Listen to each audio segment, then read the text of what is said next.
Muito obrigada pelo convite, por poder repartir com vocês o que eu aprendi sobre esse assunto, o que eu estou aprendendo sobre esse assunto. Renovar a esperança. Com tantas mudanças na nossa vida, com tantos planos, não frustrados, mas mudados. Porque planos frustrados é quando você faz um plano e ele não dá certo porque ele estava errado. Não, não está errado. Nós estamos dentro da vontade de Deus e, se Ele quiser, faremos isto ou aquilo. Então, estamos esperando aí e renovando a nossa esperança a cada dia. Nós temos um plano de ficar fora do Brasil um tempo, por um sabático. Deveríamos estar fora. Eu não deveria estar no Brasil. Mudou tudo. E nem sabemos se vamos mais. Não era plano estar em Monte Verde e estamos aqui desde fevereiro. E tem sido uma bênção e uma alegria servir a Deus aqui. Renovar a esperança quando também passamos por momentos difíceis. Quantas pessoas hoje estão renovando a esperança? Eu escrevi hoje, aliás, mandei um áudio para uma grande amiga, a Emanuele, que tem sido uma mulher que tem abençoado a minha vida também com as palestras dela. Ela perdeu a mãe há poucos dias e eu estava falando com ela sobre renovar a esperança em Cristo, porque em Cristo nós renovamos a nossa esperança. E outros que estão renovando a esperança porque tem família, algum familiar internado. Nós temos vários amigos e nós que estamos no ministério especialmente, nós temos muitos relacionamentos e todos os dias nós temos novidades. Notícias boas e notícias ruins aos nossos olhos. Mas essas notícias, sejam elas boas ou ruins, elas devem renovar a nossa esperança. Porque Deus é soberano sobre tudo, Ele está acima de tudo, fazendo e realizando os seus planos nas nossas vidas. Com certeza, na sua vida, na minha vida, na vida da sua família. E eu queria repartir um pouquinho com vocês que renovar a esperança exige de nós alguma coisa. Porque nós temos que olhar para alguma coisa, nós temos que buscar alguma coisa. E eu queria dar algumas formas dentro de um texto bíblico de como renovar a esperança. Como renovar a esperança. E eu gostaria de ler com vocês Hebreus capítulo 4, dos versículos 14 ao versículo 16. Hebreus capítulo 4, do versículo 14 ao versículo 16. Diz assim: Tendo, pois, a Jesus, o Filho de Deus, como grande sumo sacerdote, que penetrou os céus, que entrou os céus, conservemos firmes a nossa confissão. Porque não temos sumo sacerdote que não possa compadecer-se das nossas fraquezas. Antes, foi ele tentado em todas as coisas, à nossa semelhança, mas sem pecado. Acheguemo-nos, portanto, confiadamente junto ao trono da graça, a fim de recebermos misericórdia e acharmos graça para socorro em ocasião oportuna. Como renovar a esperança?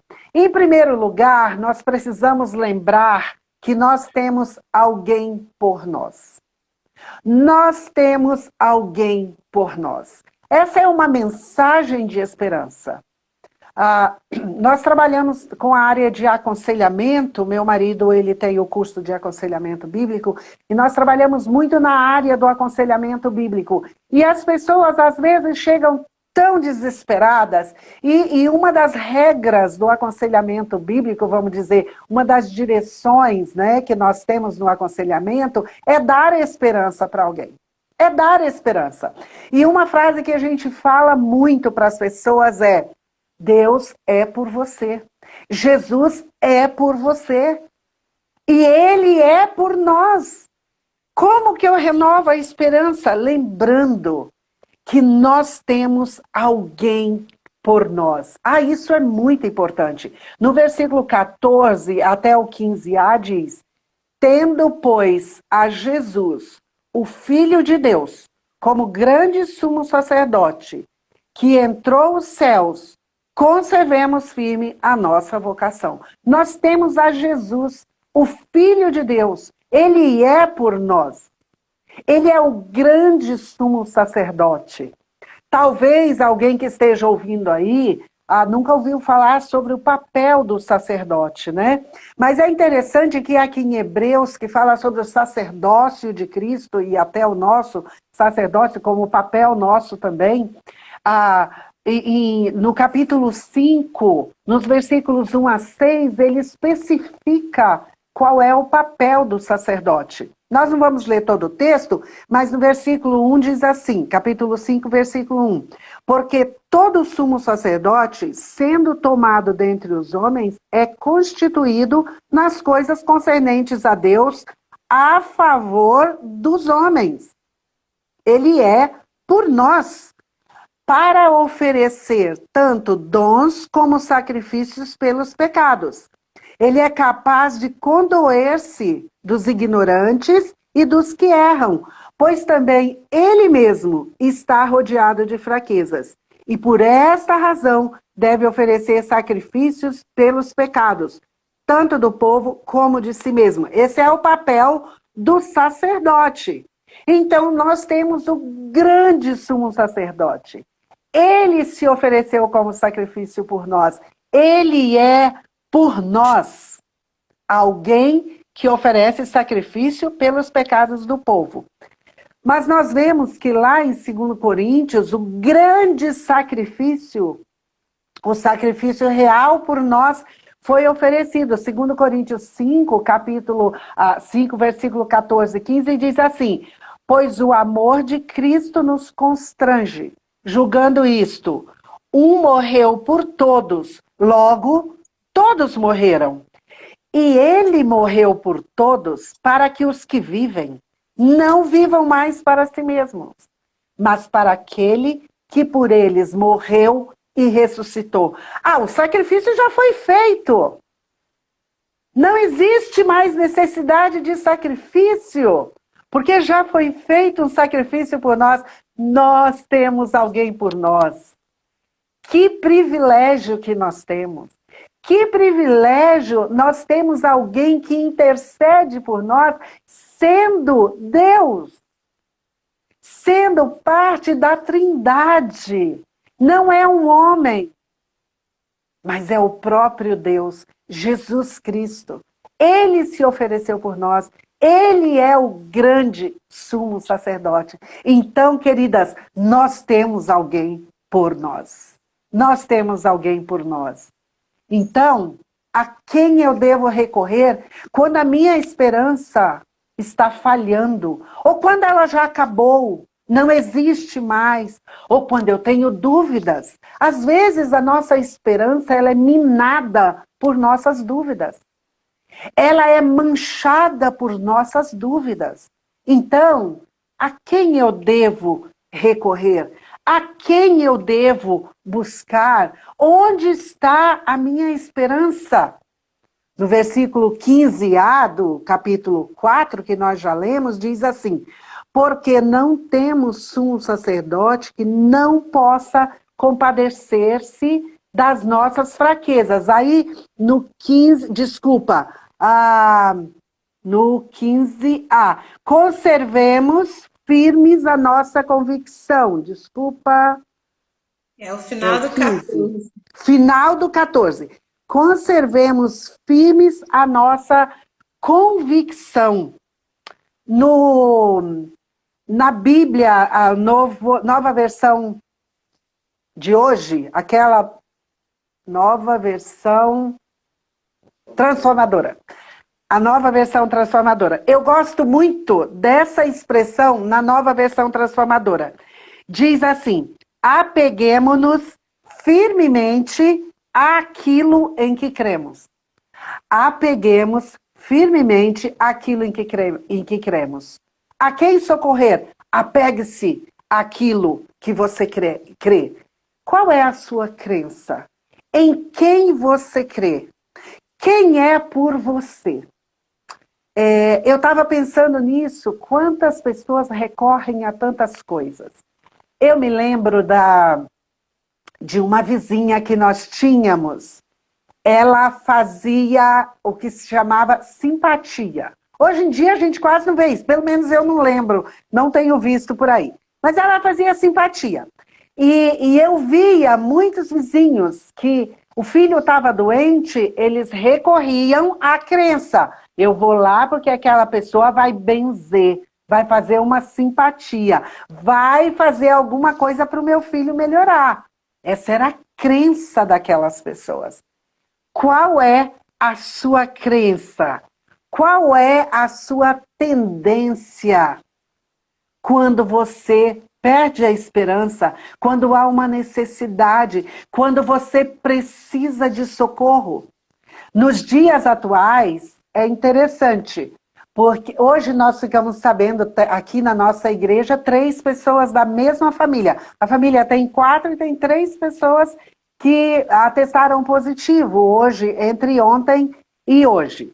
E eu fiquei pensando, eu já atestei positivo para a Covid em dezembro, na véspera de Natal, foi meu presente de Natal. Eu e meu marido, no mesmo dia. E a primeira coisa que eu fiz, quando eu recebi o resultado de positivo para a Covid, irmãs, eu vou ser bem sincera com vocês, na minha humanidade, eu não parei para orar. Eu saí correndo para trocar de roupa e ir para o médico. Foi a primeira coisa que eu fiz. Eu achava que eu tinha que ir para o médico e acabou. Eu não estava sentindo nada. Eu fiz o teste porque amigos nossos com os quais nós estivemos durante um dia inteiro testaram positivo. Eu não sentia nada, mas eu queria correr para o médico. E eu cheguei pronta com a minha bolsa perto do meu marido e disse, vamos para o médico. Ele falou, calma, calma. E é uma longa história a partir disso aí que nós não fomos ao médico.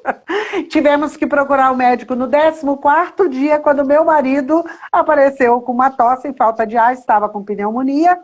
E aí nós fomos, ele foi ao hospital, mas tratou em casa e graças a Deus passamos pela Covid. Não vencemos a Covid porque quem vence é Deus.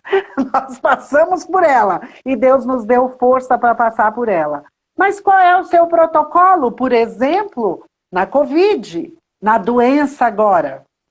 Cloroquina, ivermectina, você se isola, toma chá quente, para o carioca é um absurdo, chá quente. Não, para carioca não. Para nós é muito comum, tudo a gente toma chá quente. Mas para o carioca é um horror, tomar chá quente. Vitamina D, fica no sol. Gente, eu tento tomar meu sol todos os dias, porque eu estou tentando manter a minha vitamina D em forma. Por quê? Porque eu quero recorrer ao que eu tenho em mãos. Mas é interessante que talvez o maior desespero hoje das pessoas é o medo de se contaminar.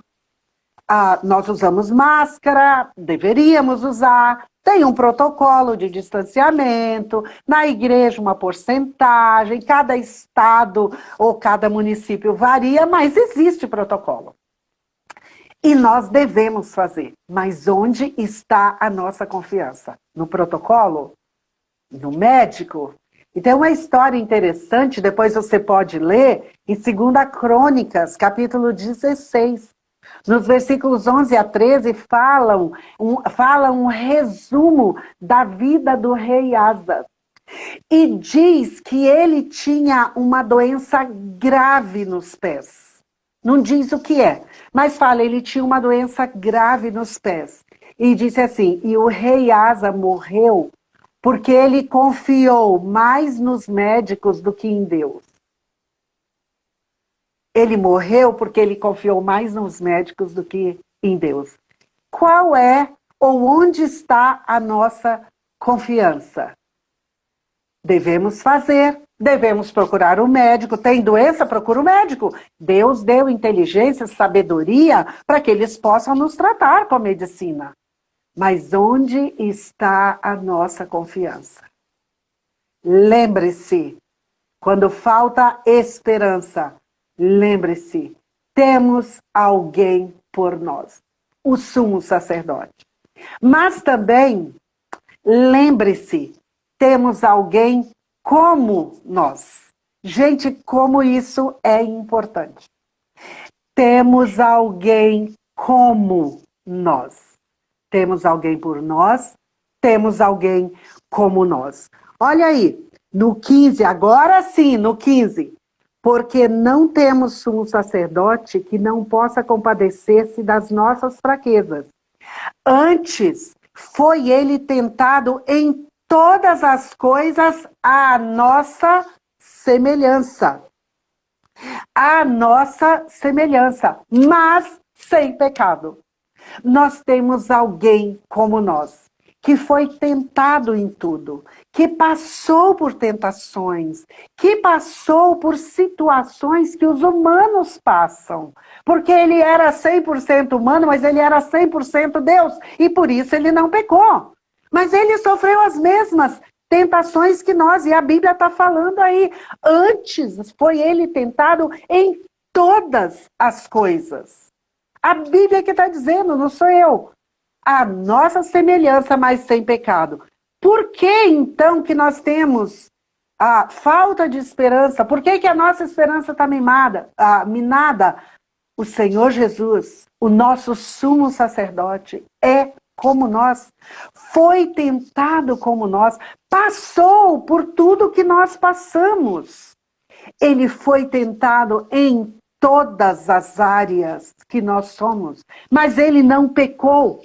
1 João fala sobre, no capítulo 2, fala da concupiscência da carne, da concupiscência dos olhos, da soberba da vida.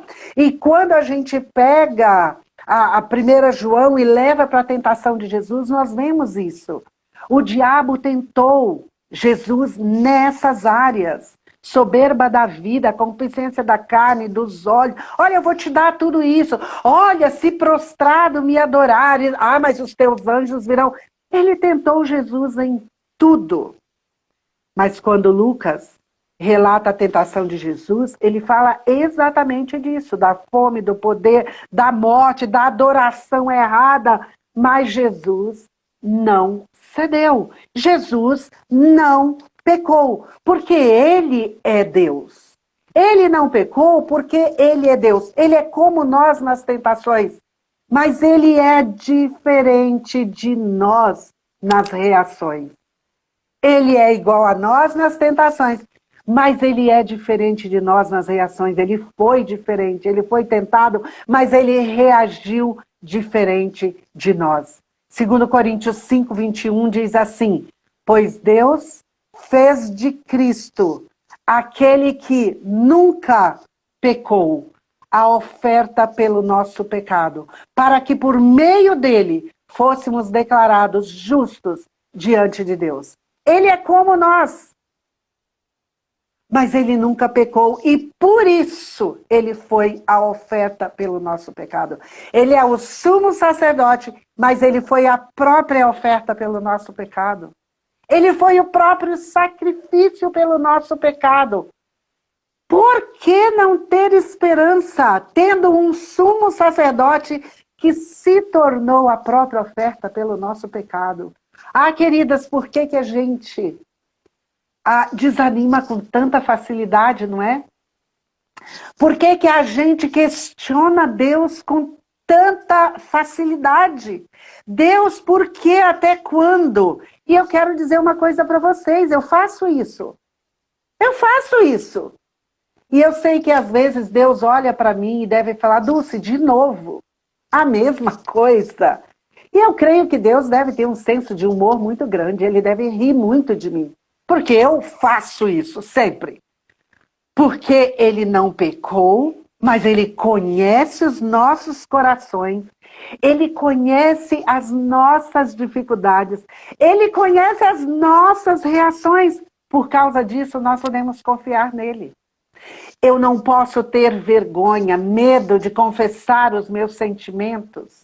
Aqueles sentimentos que para nós parecem tão insignificantes.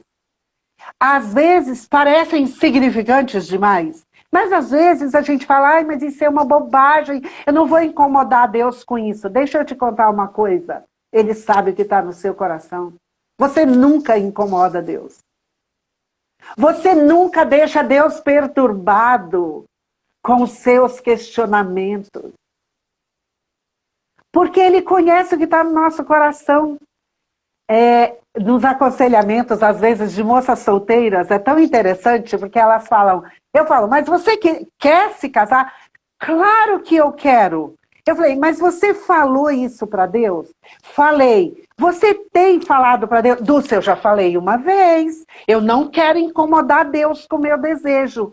Escuta, Ele está vendo o seu desejo. Você pode falar quantas vezes você quiser para Ele. E Deus, Ele está pronto, disposto, aberto a olhar para a sua questão, para o seu pedido, para o seu lamento. Ai, gente, a Simone leu um dos textos mais lindos da Bíblia, para mim. Para mim é um dos mais lindos da Bíblia. Pensar, Jesus estava entrando na cidade com uma grande multidão. E vinha saindo uma multidão com a viúva de Naim. E aquela multidão se encontrando, que deve ter virado uma multidão só, mas Jesus viu a mãe daquele jovem que tinha morrido. Não é que ele não estivesse vendo os outros, mas a Bíblia disse, ele compadeceu-se dela, ele sofreu, ele sentiu a dor dela. Sabe, isso dá um alívio para nós. Isso deixa a gente aliviado e enche o nosso coração de esperança. Deus sente, Deus vê a nossa necessidade, Deus sofre conosco. O Senhor Jesus, o nosso sumo sacerdote, intercede por nós junto ao Pai. Intercede por nós junto ao Pai.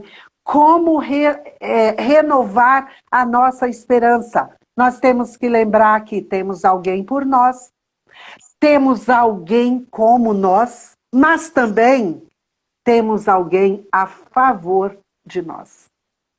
A favor, ao nosso favor.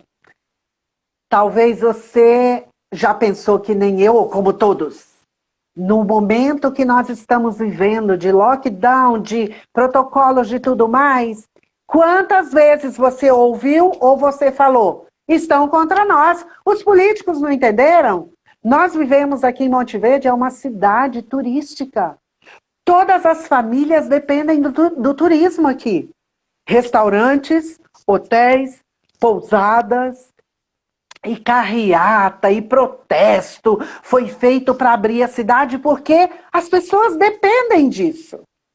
E quantas vezes nós estamos olhando e falando, os políticos estão contra nós. Seja da esquerda, seja da direita, cada um acha que é alguma coisa, mas vamos ficar aqui no meio. Gente, nós estamos vendo tudo contra nós. Você já ouviu sobre a teoria da conspiração que acham que esse vírus, dizem que o vírus foi criado porque vai acabar com os inúteis da Terra? Porque inicialmente era isso que dizia. Os velhos, os doentes vão morrer. Porque eles não servem mais, eles só comem. São os comedores. E tem artigos falando sobre isso. E sabe de uma coisa? Eu pensei que quando a gente começa a avaliar e olhar para essas coisas, eu acho que a gente, para as mais velhas, vão lembrar disso. Quem poderá me salvar, né? O Chapolin Colorado. Quem poderá me defender? Porque a gente está vendo tudo contra nós. Mas nós temos alguém, o sumo sacerdote, que é por nós, que é como nós, mas é a favor de nós. E aí, no versículo 16, diz assim, acheguemo-nos, então nós devemos nos achegar confiadamente, com confiança, junto ao trono da graça, a fim de recebermos misericórdia e acharmos graça para socorro em ocasião oportuna. E eu diria, acheguemo-nos, portanto, com confiança junto ao trono da graça, a fim de recebermos misericórdia, graça, socorro, esperança em tempo oportuno. Esperança quando eu não tenho mais esperança. Quem poderá me defender? Nós temos o grande sumo sacerdote. Hebreus capítulo 8, versículo 1 diz assim: ora, o essencial das coisas que temos dito é que possuímos tal sumo sacerdote, Jesus, que se assentou à destra do trono da majestade nos céus. O Senhor Jesus está à destra, à direita do Pai nos céus, e Ele intercede por nós. Ele é o sumo sacerdote, Ele vai à nossa frente intercedendo por nós. Quem poderá me defender? O nosso sumo sacerdote. Quem pode me dar esperança? O nosso sumo sacerdote. Quem renova a minha esperança? O nosso sumo sacerdote. Irmãs, olha que privilégio que nós temos, que segurança que nós temos. Como eu renovo a minha esperança? Eu tenho alguém, temos alguém por nós, temos alguém como nós e temos alguém a favor de nós. Aquele que foi tentado em tudo, mas não pecou. Ele entrou no céu, sentou-se à direita do Pai e intercede por nós e é a favor de nós. Por isso, eu posso chegar ao trono da graça com toda a confiança, sem medo, sem temor, sem vergonha, confiadamente. É isso que está dizendo. O véu já foi rasgado. O sacerdote no Velho Testamento tinha um véu que separava. O sacerdote separava a presença de Deus, separava o povo. Nós não temos nenhum véu, nós chegamos direto no trono da graça. Hoje pela manhã eu me lembrei disso. Eu acordei bem cedo e eu decidi orar por tantas situações. E eu estava orando e pensando exatamente essa oração. E eu fiz essa oração: Senhor, eu estou chegando ao teu trono de graça para interceder. E eu fui citando os nomes e as situações, porque eu tenho essa liberdade de, na minha cama, embaixo do meu cobertor, chegar ao trono de graça. Mas eu posso ter isso ajoelhado no sofá, na beira da minha cama. Eu posso chegar ao trono de graça na pia da minha cozinha, enquanto eu lavo louça, porque não existe mais véu. Eu tenho liberdade de chegar diante do meu sumo sacerdote. Eu acho isso fantástico, sensacional, gente. Sem intermediários, eu não preciso de ninguém igual a mim para isso. Não preciso. Eu não preciso do meu pastor, meu marido. Eu não preciso do presidente aqui, da junta de missões, da junta batista. Eu não preciso. Eu chego diante do sumo sacerdote, confiadamente, sem medo, sem vergonha. E aí eu encontro misericórdia e graça para socorro em tempo oportuno, para renovar a minha esperança quando não tenho mais. O tempo oportuno é quando eu tenho a necessidade. É quando eu preciso de algo, é naquele momento. Então é só eu chegar, porque eu vou receber graça, misericórdia em tempo oportuno. E sabe, uma das formas que nós podemos fazer isso, um dos textos mais lindos da Bíblia, eu acho que todas vocês vão concordar comigo. Quero trazer à memória lamentações, gente. Quero trazer à memória o que me pode dar esperança. As misericórdias do Senhor são a causa de não sermos consumidos, porque as suas misericórdias não têm fim. Elas se renovam a cada manhã. Olha só, você quer encontrar misericórdia no trono da graça? Ela se renova a cada manhã, não tem fim. Mas e a graça? Nós vamos achar misericórdia, nós vamos achar graça. 2 Coríntios 12, 9. A minha graça te basta. Gente, tá difícil? Tá sem esperança? Chegue ao trono da graça. Se achegue ao trono da graça e receba essa graça que está disponível no trono da graça. Como está a sua esperança? Minada, acabada, talvez manchada pelas dúvidas que você tem? Hoje nós podemos ver que eu posso me chegar ao trono da graça, porque eu tenho alguém por mim. Eu tenho alguém como eu sou. O que eu passo, o que eu sofro, o que eu sinto, passou pelas mesmas tentações. Mas eu tenho alguém a favor de mim. Como renovar a minha esperança? Lembrando, temos alguém por nós, temos alguém como nós, temos alguém a favor de nós. Acheguemo-nos, portanto, confiadamente junto ao trono da graça. Que Deus te abençoe, que Deus te dê misericórdia, graça, mas que Ele renove a sua esperança também. Deus abençoe. Amém.